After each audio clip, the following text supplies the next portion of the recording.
Hello everyone, it's Steph from Stephanie Stone Cosplay, and today I'm here with a tutorial on how to make some soldier ShinRa pants. This tutorial will be following along with a pattern that I've created that is on my Etsy shop, and this tutorial is going to be for the standard pair of pants, so I will also be going over how to make a front insert pocket as well as a back welt pocket and a front fly zip, and additionally some elastic cuffs around the ankle. The measurements that you'll need for this project are the measurement around your hips, measurement from your hips to your ankles, and then the circumference around your ankles. Once you've taken those measurements, we can go ahead and get started. To start off with, the materials you'll need for this project are a pair of fabric scissors, pins or clips, tailor's chalk, a ruler, some sort of pen, tape, a seam ripper, an iron, at least a 6-inch zipper, 2 buttons, 2 1-inch strips of elastic, at least the length of the circumference of your ankle, half a yard of interfacing, and at least 2.5 yards of the fabric of your choice. For your sewing machine, we will be using a universal medium weight needle, as well as a standard foot, zipper foot, and a buttonhole foot.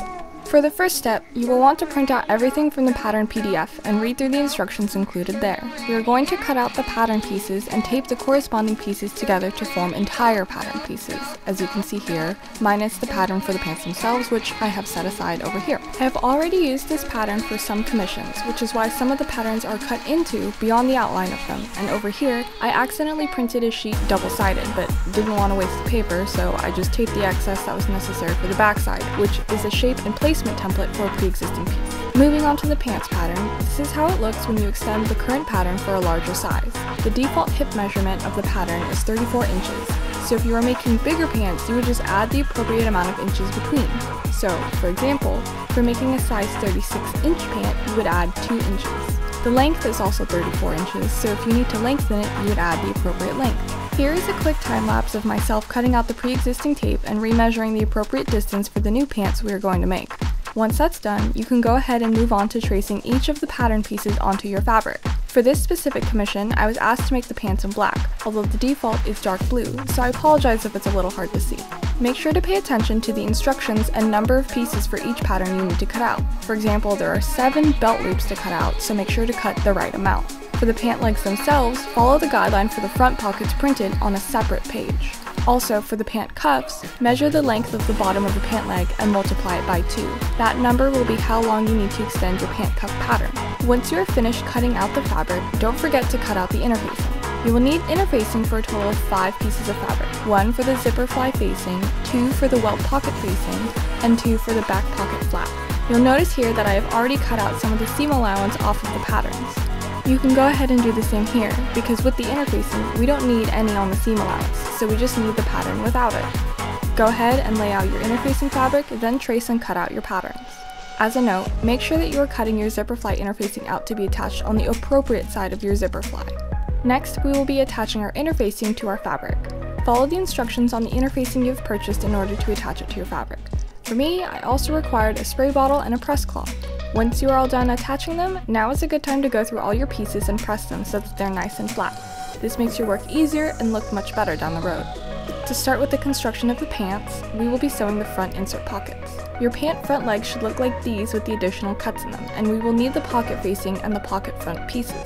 We can set aside the pocket front pieces for now because we will be working with the pocket facing and the pants first. When you lay your pants down, make sure that the right side of the fabric is facing up. Take your pocket facing piece and, with the wrong side facing up, align it along the pant leg and pin it down. We are then going to take it to our machine and stitch it along this edge right here. Make sure to position it to the correct seam allowance distance away, so in this case, 1/2 inch, and backstitch. Once you are done, we are going to cut triangles in the seam allowance we have just sewn. Feel free to also trim down the seam allowance so it isn't as long, because we're going to flip this pocket out. I would recommend taking it to your iron and pressing it so that the seam is crisp. And then we are going to do an edge stitch here. An edge stitch is when the seam allowance is folded underneath one side of the fabric and top stitched down to make a crisper edge. You can see here that while I am top stitching it, I'm also lightly pulling the fabric apart from one another to ensure that the seam is as crisp as possible. When you are done, it should look something like this. Next, we are going to fully fold the fabric back so you get a nice crisp edge like this, and then we are taking it back to our machine and stitching it down again to ensure that it stays. Flip the pants that we are now looking at the back side. Then take the pocket front piece we had placed aside earlier. We are going to align it along the pocket facing piece, the right side facing down, wrong side facing up, and pin it against the pocket facing piece, like so. take it to your machine and stitch it down, and then do a basting stitch along the top portion of the pocket. A basting stitch is simply the longest stitch length on your machine. So for my machine, it would be a 4, and sew without doing any back stitching. When you've done that, flip it over and admire the front insert pocket you have just sewn. Next, we are going to sew the welt pocket with a flap on the back side of the pants. The pieces we will need are the welt pocket slash facing, the back pocket flap, and the back pocket pieces to set them close by.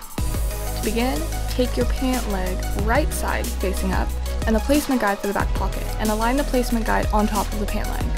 If your pant leg is bigger, do your best to center the design as much as possible. As you can see, I have already cut out the small rectangle for the welt pocket in the placement guide. Please do so here because we are going to take our tailor's chalk and trace that rectangle onto the pant. Then we are going to take our welt pocket and align it over the rectangle as best we can. It should line up with the top portion of the pant leg, as you can see here. If you need help with alignment, make sure that you've traced the rectangle on top of the welt pocket, and don't be afraid to cut into the rectangle of the welt pocket to see better as well. Just make sure to cut a Y shape once you reach the ends of the rectangle, clipping as close to the corner of the rectangle as you can. Next, we are going to take it to our machine and top stitch along the rectangle, like so. We are then going to fold the fabric in half to make a little incision, and then cut along the rectangle through the pants fabric the way I mentioned earlier, with the ends of the rectangle ending in a Y shape, clipping as close to the corners as we can. To make things a little easier on us, it's a good idea to finger press the seams all along the edges, as you can see here, before we flip the welt pocket through the rectangle. We want to try to get it as flat as we can, so flip it over if you need to and do your best to smoothen it out. The smoother the better, because when we take our iron to it, it'll decrease the chance of us ironing wrinkles into the fabric. Once you have it as flat as you can, flip the bottom of the pocket upwards and iron it flat. Next, flip it back down so it's flat again. We're going to fold the fabric so it has a little crease over the opening, creating the welt pocket.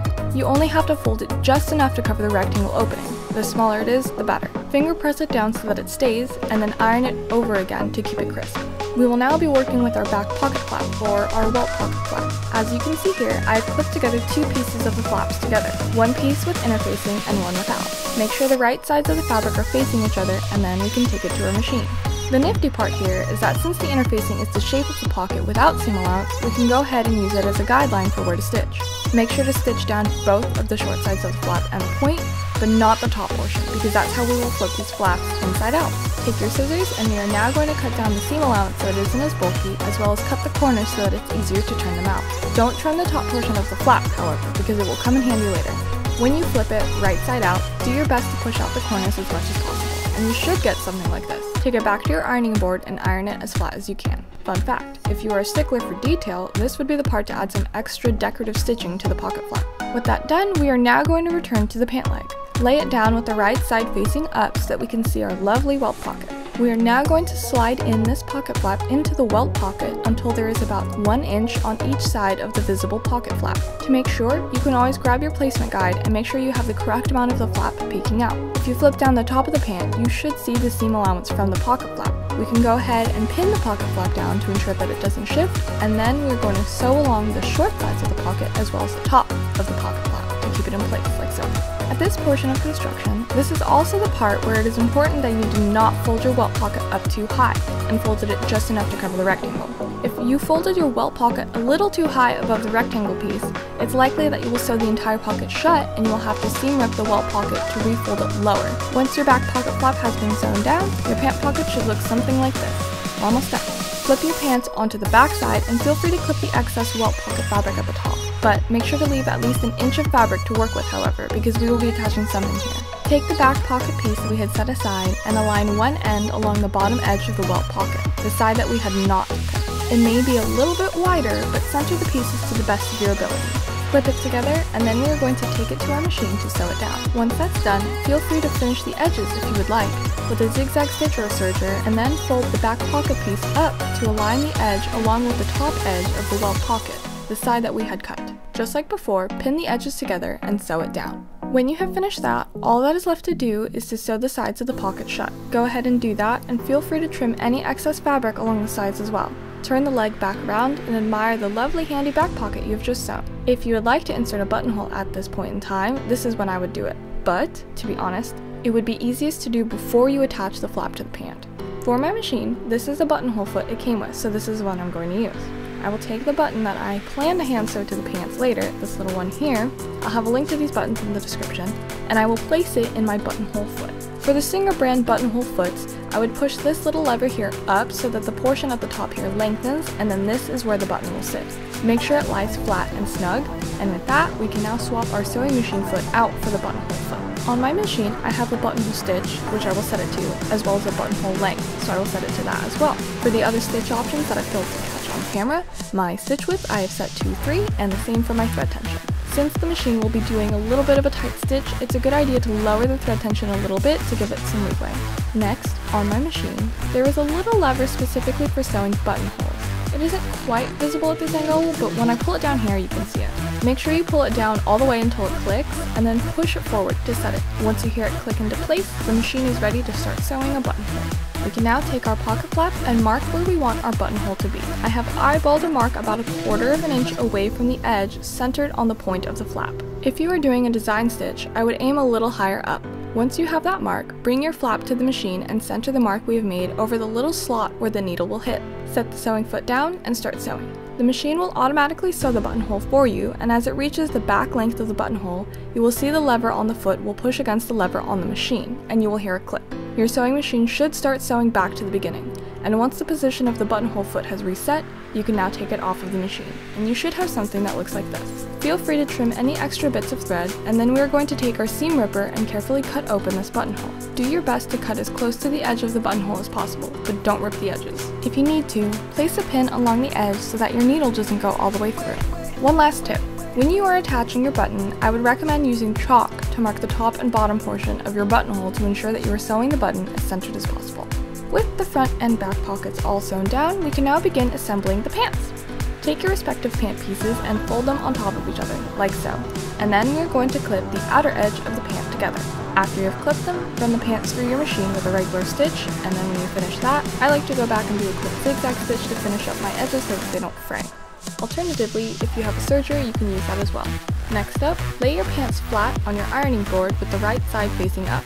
We are going to fold the seam allowance on the inside under the back portion of the pant, iron it down so that the seams are nice and crisp, and then follow up with a nice top stitch. Here you can see how the pant seams look like when you are finished. I am a fan of this crispy look, although this step is technically optional. To give you a better idea, here is the other pant leg attached together without the top stitching. It still looks fine, of course, but you can see between the two of them that by top stitching, the pants will lay flatter and look crisper, so this is up to you. The next step will be to add the cuffs along the bottom of the pants. If the bottom of your pants are a little bit misaligned like here, don't worry. Just trim it a little bit so that at least along the seam line the fabric has a flat, continuous line. This makes things easier for us down the road. Then we are going to take our pant cuffs, which I had gone ahead and pressed in half. If you haven't done so, I highly recommend taking the time to. Open up the pant leg cuff, wrong side up, and take your pant leg, also wrong side up, and align and pin the edges all the way down. If you have any excess at the end, it's no problem. Just trim it off and then take it to your machine and sew it down. With that side done, flip it over and fold the cuff along the line we had ironed in before. We are then going to fold in the bottom edge of the cuff and pin it down to the pant leg, like so, then run it through the machine. Next, we will be taking our piece of elastic to insert along the pant cuff. A trick I would recommend is taking a safety pin and attaching it to one end of the elastic, and then marking each end with a piece of chalk so that you know which side is up in case the elastic becomes twisted inside the cuff. We are then going to insert the elastic and feed it through the pant leg. Once the other end of the elastic is inserted into the pant cuff, I would recommend sticking a pin through it to make sure that it stays put. And once you have worked the elastic through to the other end of the pant cuff, I would recommend sticking a pin through here as well and removing the safety pin. We will now take the pants to the machine. Here, I do a quick zigzag stitch over the edge to keep the elastic in place and remove the pin. This will help a lot when we sew the pant leg shut, which we can do after pinning the other side of the pant leg together. Since this is the portion where the crotch is, only pin to the corner of the fabric and not all the way to the top. Due to the bulk of the elastic at the bottom, I would recommend starting at the top of the pant leg and sewing down and over the elastic, because it's harder to start at the area with a lot of bulk.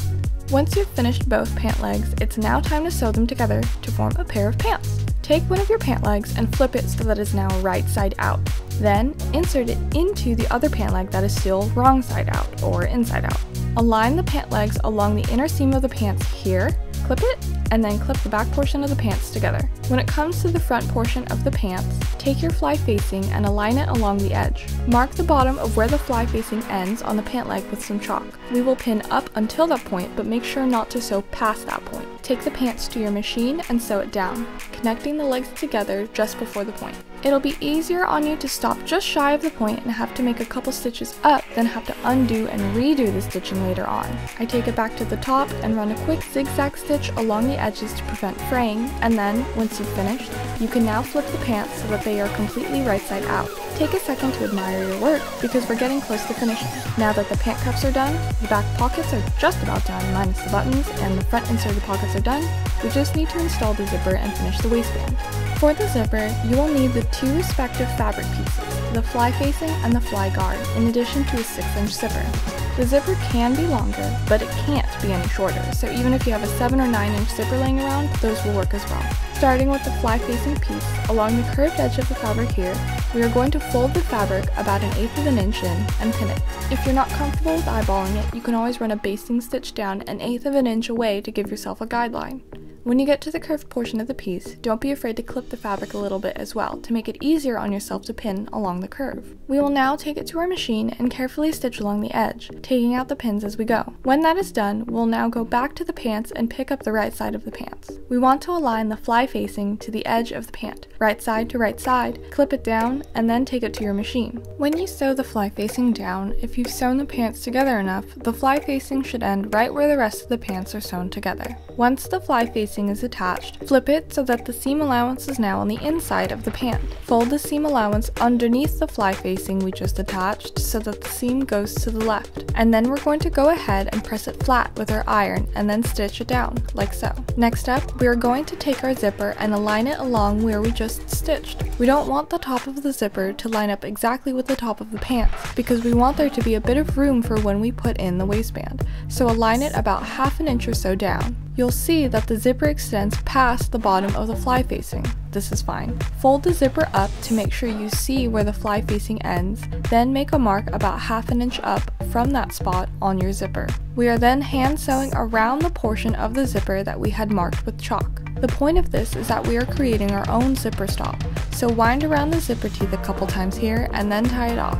Take your scissors and carefully snip off the excess bit, and then we're going to go back to the pants. Lay your zipper, front side facing down and the back side facing up along the seam here, but shift it left slightly so that the seam is underneath the right side of the zipper tape. If it helps, you can take your ruler and measure 1/4 of an inch to the right of the seam line and mark it with chalk to help you better align it. Pin the zipper down through the tape here and then take it to your machine. Switch your sewing foot to a zipper foot because we're going to sew down the left side of the zipper tape here. Make sure you also flip the zipper tab upwards to make the zipper itself a little less bulky. Get the needle as close as you can to the head of the zipper and start sewing, making sure to keep as close to the zipper teeth as you can. When you have attached the zipper, you are now going to fold the facing back into the pants and flip them over so that you are looking at the inside of the pant. We are now going to do a basting stitch on the facing, following the stitches that we made on the fly facing at the beginning of our work on the zipper fly. Once you get towards the bottom of the zipper, be careful along the curve and stop just short of the zipper teeth itself. Flip it back to the outside of the pant, and hopefully yours looks a little less wonky than mine, but this is more or less how the pant should look like on the outside, with half the zipper attached. From the outside, we're going to top stitch over the basting stitch, and again, toward the bottom, I wouldn't worry about finishing the pants all the way through, because that requires you to sew through zipper teeth, which may break your needle. With half the zipper complete, we are now going to work on attaching the zipper on the other side of the pants. Flip the pants so that you are looking at the inside of them, or the back of the zipper. We're going to work along this portion here. Toward the bottom here, just above where the pants are sewn together, we're going to make a little cut about the same distance as our seam allowance, so in my case, 1/2 inch. Then we're going to fold back this raw edge about 1/2 inch and pin it down. Flip the pants again so that they are right side out and bring the edges together so that they are aligned. We want to lay the pant edge we just pinned back with the other pant edge to see where it lands on the zipper. Once it looks good, go ahead and take the pin out and re-pin the fabric and the zipper together. Go ahead and open up the zipper to make it easier to work with, and continue removing the pins and repinning the pants to the zipper. Ideally, we want the fabric to be just skirting the edge of the zipper teeth. Take it to your machine once it's all been pinned and baste it down. Next up, we will take our fly guard and fold it in half with the right side out, pinning it together and then stitching it down. Make sure to switch your sewing machine foot back to a standard foot when you're doing this. We will be sewing along all the parts that there is a raw edge, so every side except for the folded portion,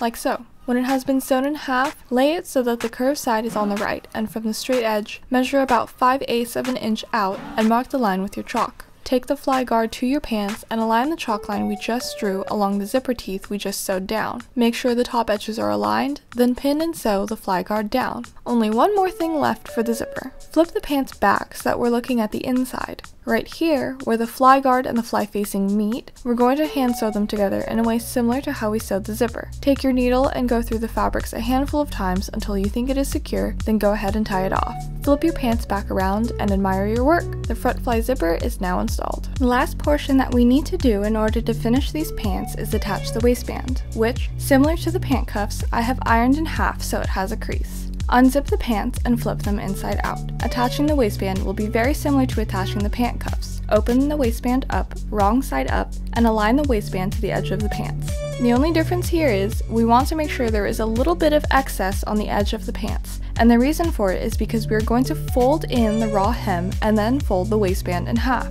There's no need to pin it down now, just make sure that you have the excess. Pin down the waistband to the pant, then sew the waistband to the pants. Once they've been attached, flip the pants right side out. This is where we can go ahead and fold, pin, sew the edge of the waistband, like so. When that has been sewn down, now we can fold the waistband along the crease that was ironed in earlier. Then, along the raw edge of the waistband, we are going to fold it up and tuck it under the waistband. Do this along the rest of the length of the waistband.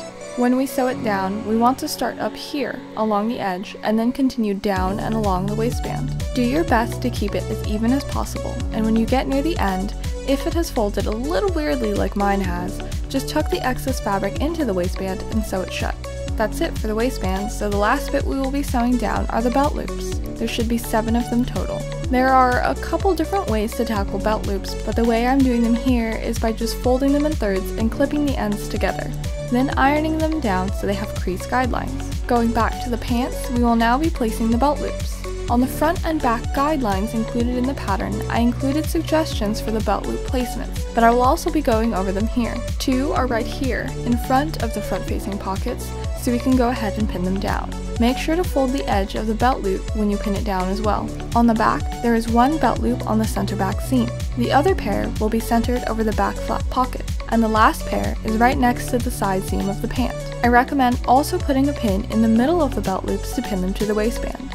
Soldier pants have an unusually thick waistband because they wear 2 belts around their hips, so we will need to sew an additional line there. If you need to, take your ruler and measure half the distance between the belt loops and mark where the center of the belt loop is so you know where to sew. Take it to your machine and sew them down. I start with the end closest to the top of the waistband, then move to the middle section, then finish off at the bottom of the belt loop before pulling the fabric off of my machine and trimming the excess thread off. So once you've sewn down everything, your pants should be pretty much finished, so they should look like this. So these are fully functional, so you can actually unbutton these. The only thing I didn't do here was add something for closure. On the pants, you can go ahead and add a button, or if you want to do Velcro or a snap, anything you like, that is it. That's how you make these pants.